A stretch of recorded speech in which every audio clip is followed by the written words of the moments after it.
સુપ્રભાત બાળકો, આજે હું તમને ફોટોસિન્થેસિસની જાદુઈ પ્રક્રિયા વિશે શીખવવા જઈ રહી છું। ફોટોસિન્થેસિસ એ છે કે કેવી રીતે છોડ સૂર્યપ્રકાશ, પાણી અને કાર્બન ડાયોક્સાઇડનો ઉપયોગ કરીને પોતાનો ખોરાક બનાવે છે।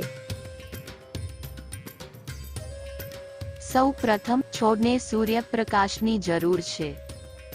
હેલો બધા, હું સૂર્યપ્રકાશ પ્રદાન કરું છું જે ફોટોસિન્થેસિસ માટે જરૂરી છે।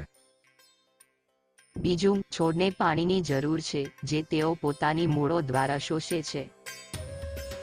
પાનની અંદર ક્લોરોફિલ છે જે સૂર્યપ્રકાશ પકડે છે અને આ રીતે પાન ફોટોસિન્થેસિસ દ્વારા ગ્લુકોઝ અને ઓક્સિજન બનાવે છે।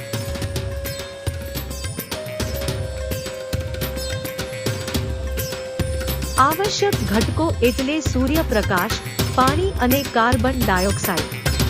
આ બધાથી છોડ પોતાનો ખોરાક બનાવે છે અને હવામાં ઓક્સિજન છોડે છે।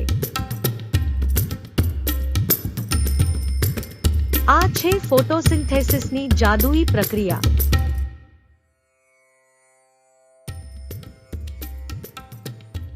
આભાર બાળકો, આવકાર્ય છે। હવે તમે ફોટોસિન્થેસિસના ગૂઢ રહસ્યો જાણો છો।